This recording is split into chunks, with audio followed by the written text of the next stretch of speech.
and there were broadly two models of development. One was related to socialism and second was related to capitalism.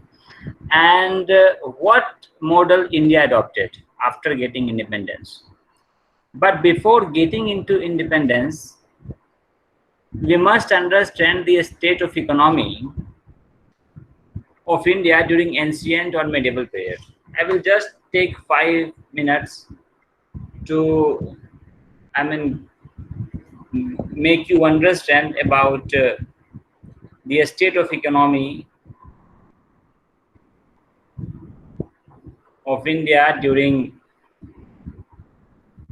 ancient period and medieval period. So ancient world is Harappan civilization to 1000 AD, and medieval period is 1000 AD to 1757, and modern times is after 1757 till now.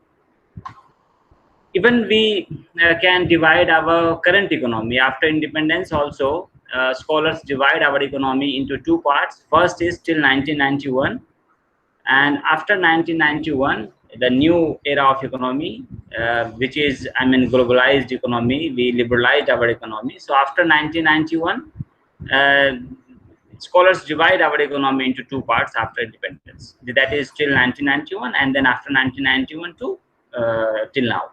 So this is how division of economy we can understand all these things. So ancient world, ancient India was very much capable of producing all kinds of good for themselves. And at that time, we can say that the economy was self-sustaining.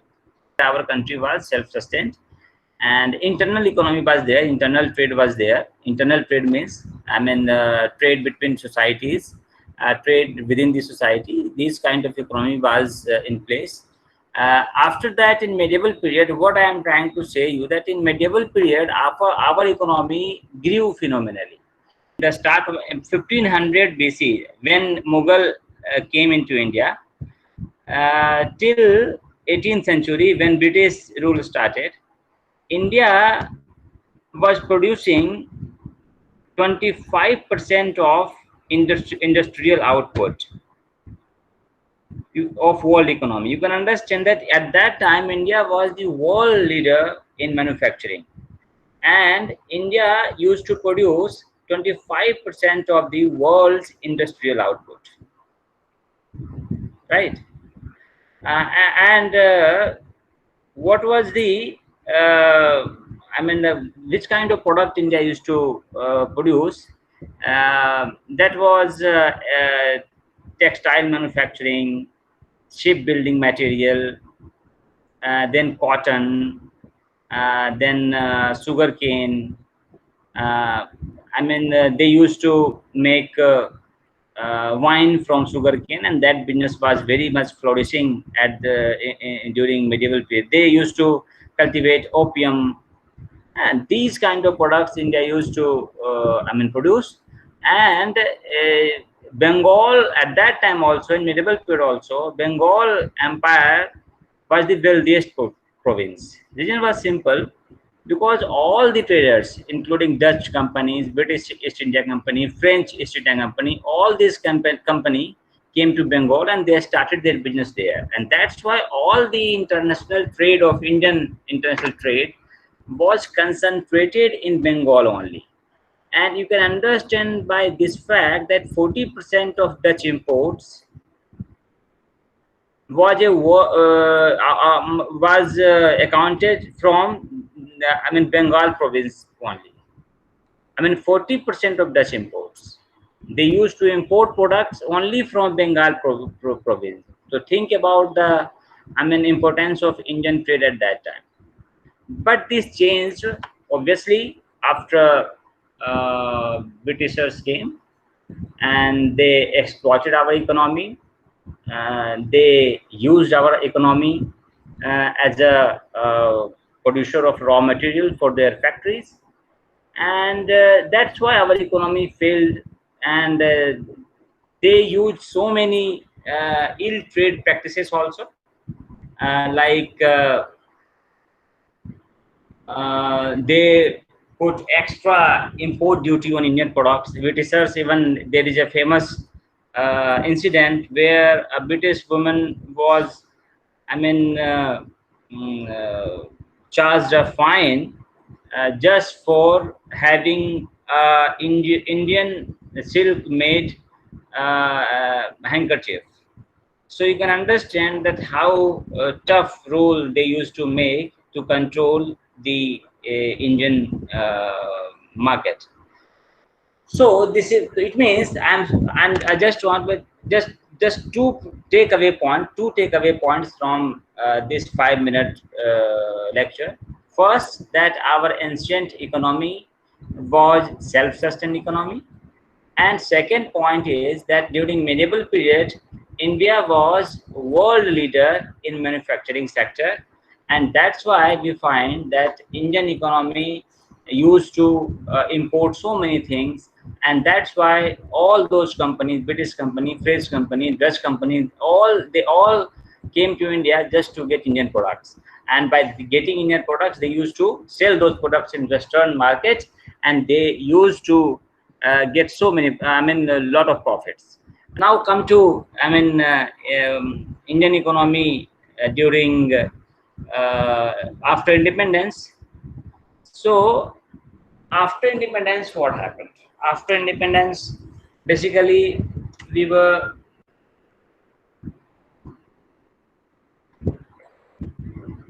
discussing about two basic model of development.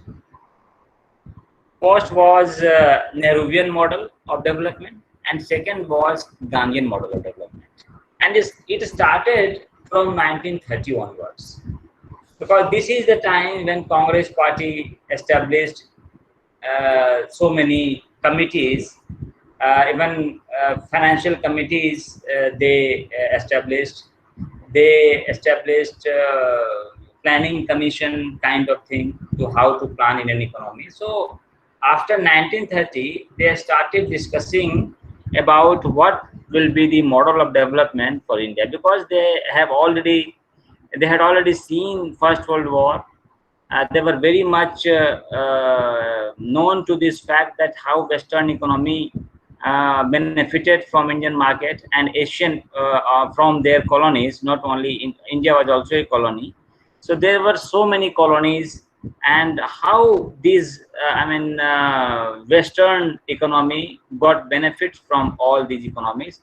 At that time, so many people, people like Arshid Dutt, people like Dada Bhai Nauroji, all these people have already written so many things about Indian economy. Drain of wealth, one of the important theory given by Nauroji, and he used to say that basically Britishers drained our wealth, and that's why we need to correct our economy when Britishers give us freedom.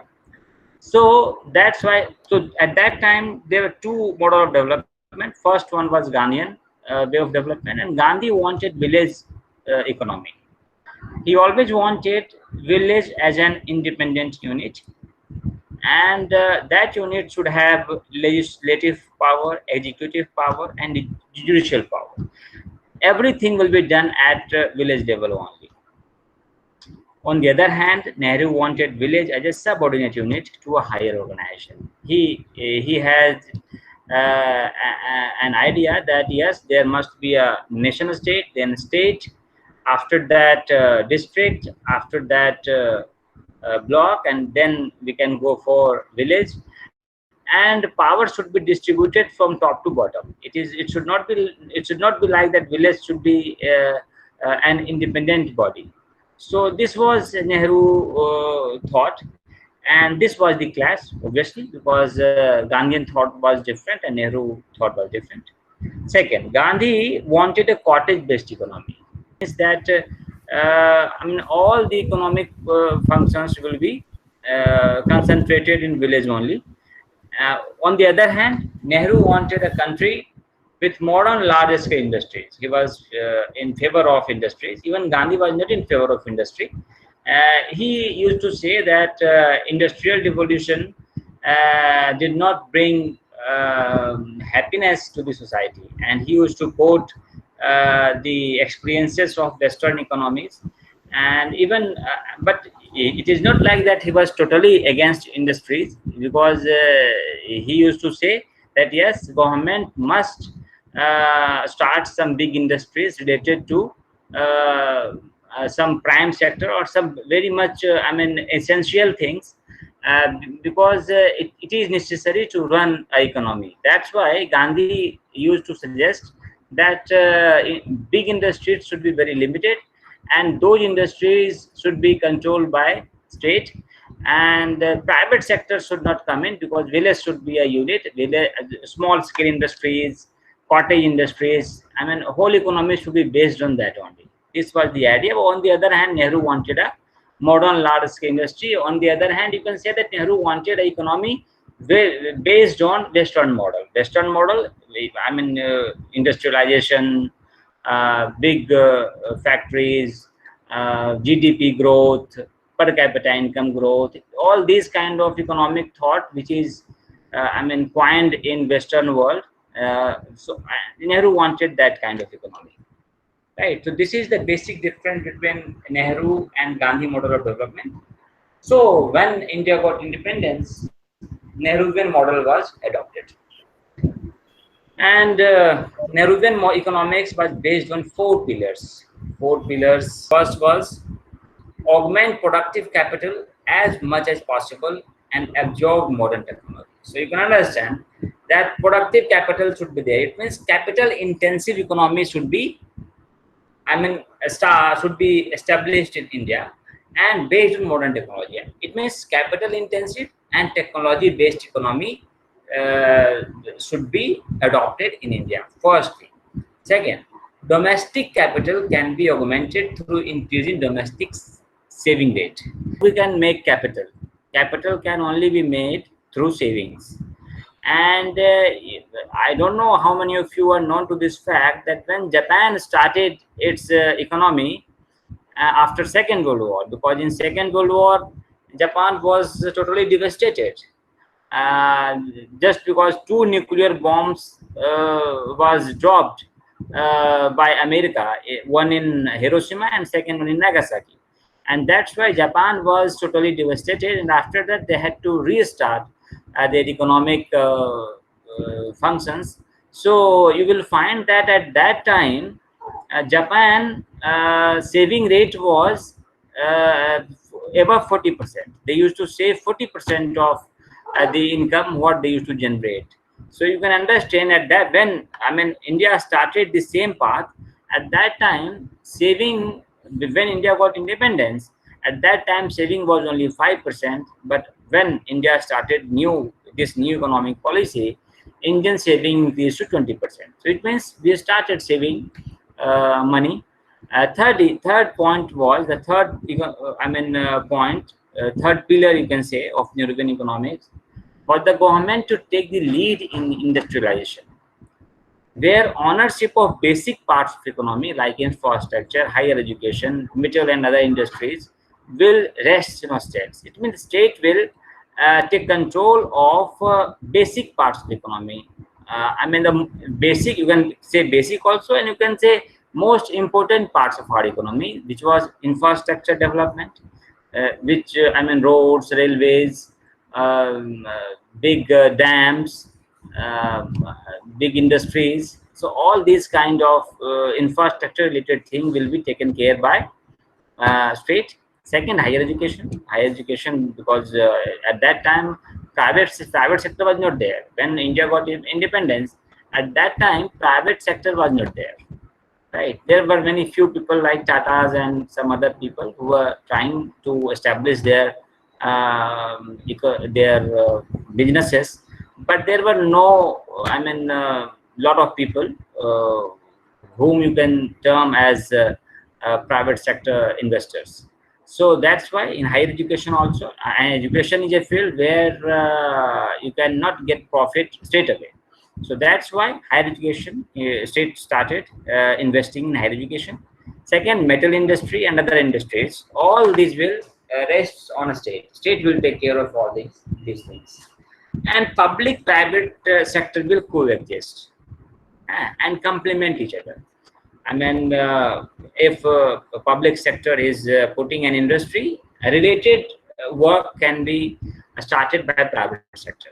And this happened. This happened in so many areas where big industries came in, and after that, private sector people have started small businesses related to that main industry. So they started complementing each other and forming a mixed economy, which is what India adopted after independence. India adopted a mixed economy. We did not go for capitalism. We did not go for socialism. We started a mixed economy. Mixed economy means that we promoted private sector also. Private sector means capitalist economy, right? And on the other hand, we adopted socialist way of economy also. In socialist way of economy, economic things are controlled by a state, and that's why see the third point, which clearly indicates that yes, these things was related to socialist way of development, where infrastructure, big industries will be controlled by government, and this is not done in capitalist economy. In capitalist economy, private sector keeps control over everything. So you can see that yes, India adopted both the things. Where India adopted 5-year plans also, as we know that when India got independence after 1951, first 5-year plan was adopted, and 5-year plan is not a thing in capitalist economy. 5-year plan was adopted in Soviet Union, and Nehru also adopted that 5-year plan thing, and plan was simple. Plan was simple that India had no much capital at that time. India was a newly independent country, lot of basic problems. Agriculture was in bad state. Our population was starving. We don't have any industry. We did not have any capital. We had no technology. Even human resources were very limited. So that's why India adopted 5-year plans. And in 5-year plans, the policy was to, as India had a limited resources, so in each 5-year plan, they had a focus area. It means that in those 5 years, government will focus to develop that area only, right? And in every 5-year plan, government kept changing its focuses, and slowly we started moving forward, and we started development in our country, right? So let us see what happened after independence. From over 40 years, from 1900 to 1947, India had 0% growth. Imagine the state of economy, Indian economy, that from 40 years, India had a 0% growth. And after, in 1947, when India got independent, you will find that Indian economy has started growing, and the growth rate was 4% annually until 1962. Putting it ahead of China, Japan, and UK.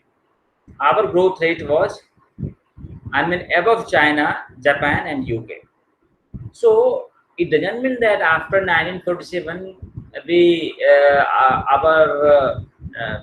were not developing. Our development was very phenomenal. It is. If you go to find out the articles from that time, even international writers, journalists, international institutions have praised Indian growth during this period. During Nehru's 5-year plan, Nehru was Prime Minister for 15 years. So till 1951 to 1965, India had 3 5-year plans, and in these 5-year plans, industrial sector growth rate was 7.1%. The number of consumer goods industries increased by 70%. right? India went from a situation where 90% of its industrial goods were imported earlier, but by 1960 it came down to 50%, and by 1974 it came down to 9%. It means that we were importing only 9% of goods from outer world. So it means from 1947 to 1974, it means that our economy was strengthening. With combination of public investment and cooperative land reforms, as we know that after independence, India abolished zamindari system, and there were so many other land reforms. It's okay that those land reforms were not implemented in many states, but yes, at least zamindari system was abolished in all over the country, and uh, that's why we will find that agriculture sector also started growing, and the growth rate was 3% from 1951 to 1965. Right, the 1960s, as we know that there was a lack of food security in India. In 1960s, uh, it was found that yes, India need to invest more on agriculture sector, so that at least India should be self-sustained on grains at least. We should not, we need not to import grains from outside, because at the situation of famine, at the situation of some, conflict from China or some other Pakistan. So India started thinking that yes, at least we must have food security, and that's why in 1960, at that time, Lal Bahadur Shastri was Prime Minister of India. In 1966, even I have written in 1960s, but after 1965, Lal Bahadur Shastri became Prime Minister of India, and he adopted Green Revolution. Green Revolution was implemented in areas where it can be implemented, because there were some prerequisites, preconditions to adopt Green Revolution, because Green Revolution is based on usage of pesticides, and pesticides required a lot of water. So that's why it was adopted in those areas where there was canals. That's why Haryana and Punjab, at that time, these two places were very much in position to adopt Green Revolution, and that's why you find that Green Revolution was successful in Punjab and Haryana only, and western part of UP where canals are there. So a lot of water is there, and they can use pesticides. In those areas where dry farming, like places like Bihar, places like Madhya Pradesh, places like Rajasthan, where there is a lack of water, in those areas, Green Revolution could not be adopted. But anyway, by adopting this Green Revolution, there are certain, so many problems in this also. We can discuss it later on, and you can even think about it, that what is the bad effect of Green Revolution. Because Green Revolution is based on pesticides, and we understand that what harm it poses before our nature, and for human beings, for animals. We all know all these things, so I need not to get into this. But yes, obviously, by adopting Green Revolution, India became self-sustained. India started producing grains very much, and we need not to, at that time also, and even till now, we are very much capable of dealing. We have food security at least, right? You can see in this pandemic time also, where in last 5-6 months there is no economic activity, but there is no food shortage. Everyone is getting food. Even government has enough grains, so government is giving grains free for in all the villages all over the country. So you can understand that how this Green Revolution helped us to getting self-sustained in grains. So after independence, let us see all the sectors growth one by one, so that we can understand that how our state of economy after independence. First, agriculture sector growth. As I told you, that growth of the sector was about 1% per annum up to 1950s, because 50s means that after, in 1947 we became independent, or so that's why it was very much limited. But post independence era, growth rate bumped, and if we see the overall growth rate of the agriculture sector till now, it is around 2.6% per annum. So still we need to improve, but we are growing. Major factors for agriculture sector growth: one is rapid expansion of farming lands and introduction of high yielding variety of crops. Two were the major factors for agricultural sector growth. Right.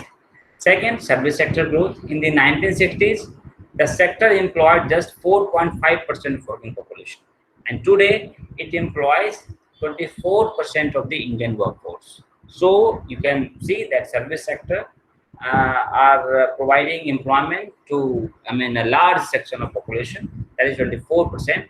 And according to the experts, the service sector accounted for 63% of Indian GDP, and the numbers continue to grow. It means the share of service sector in Indian GDP is around 63%, right?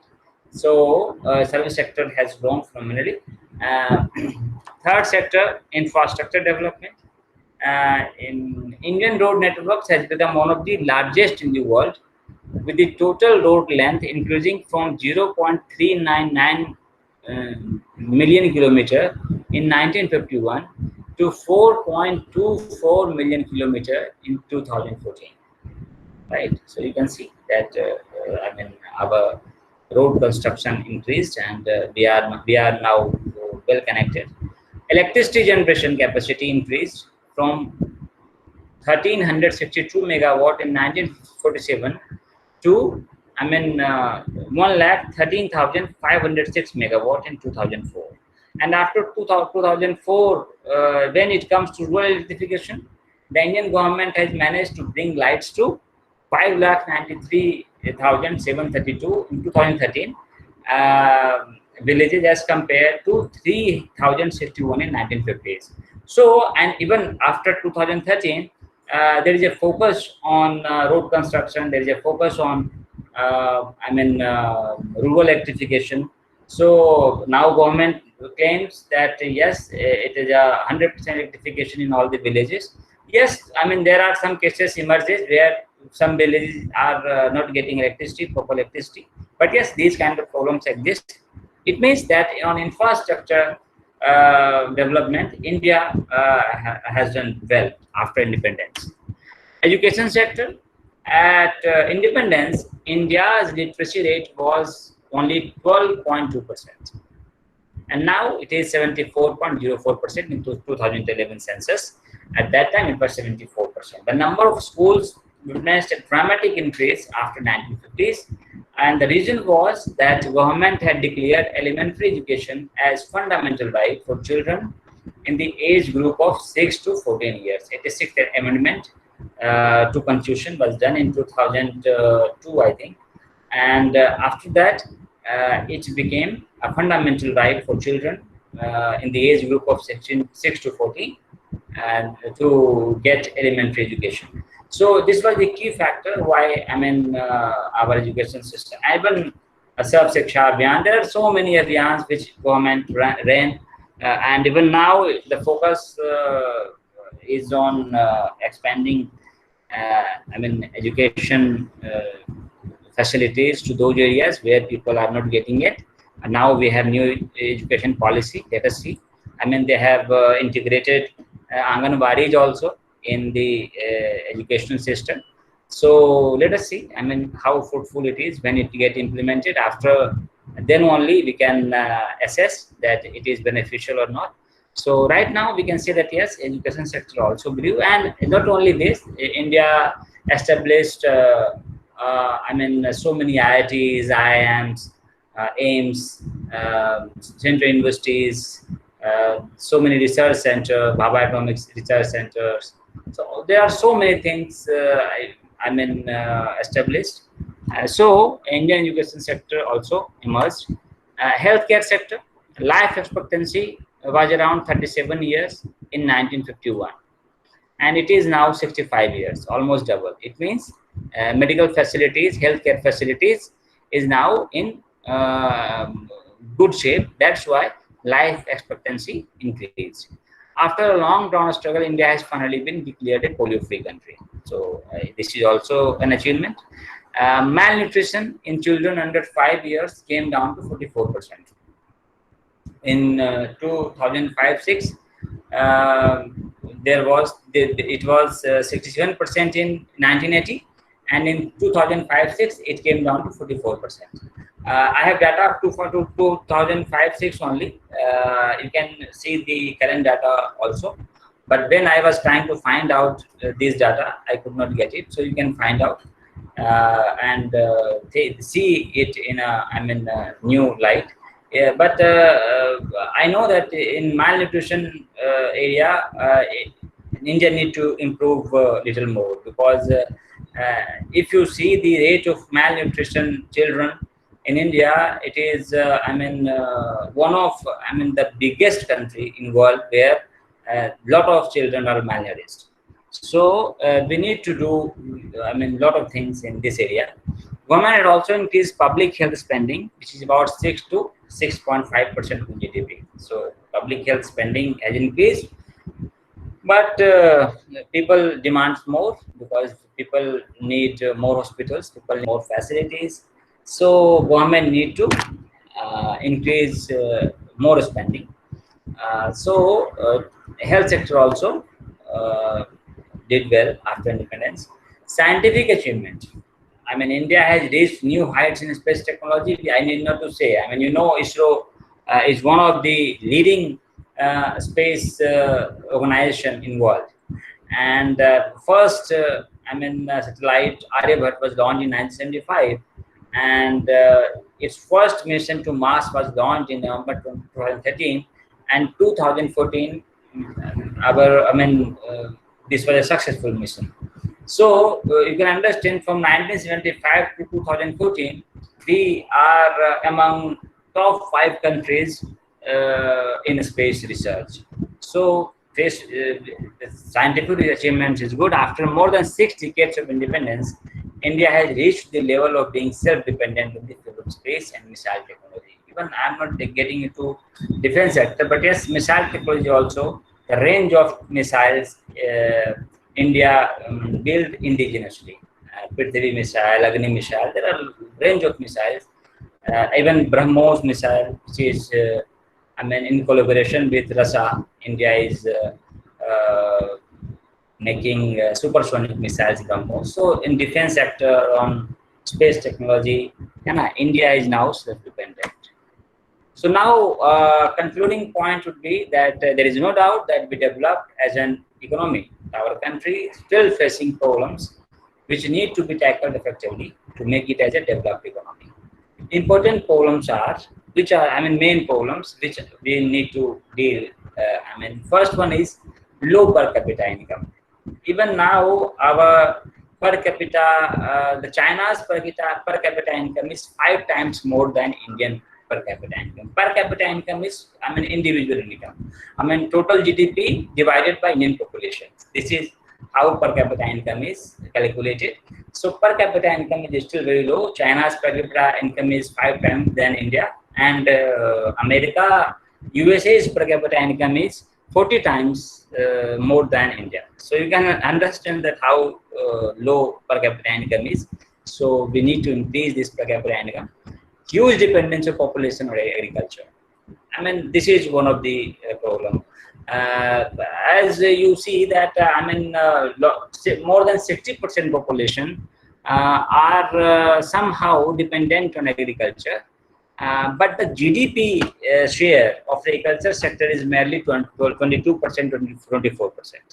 So it means, what it means? It means that the population share and the income share, both are very, if large population is doing something, then GDP share should also be very much high.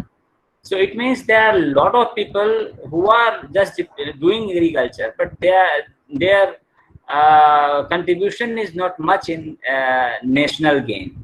So this is the second problem. Third is heavy population pressure. Yes, we have high population. We need to minimize it. chronic unemployment and underemployment, right? Unemployment is there. Underemployment means people are working. Like in the agriculture sector, there is underemployment. There is a need of 2 people in a field, but 10 people are working there. So in one sense, you can say that yes, 10 people are employed, but basically 8 people are underemployed. Fifth is inequality in wealth distribution. Yes, this is one of the important problem, because if in India, I mean I just want to get you the sense of unequal distribution by this fact that 57 billionaires of this country, the wealth possessed by 57 billionaire of this country is equal to 70% of Indian population. Now you can understand that 57 people and 57 billionaire hold the wealth equivalent to 70% of Indian population. So you can understand how chronic this inequality is. Sixth point is poor quality of human capital. We will discuss it further in HDI, Human Development Index. There are so many parameters under Human Development Index. So in human capital also, our quality is very poor. So these are some issues which we need to tackle. Then only we can be a developed economy. So thank you from my side. Now, if you have any question, you can ask me.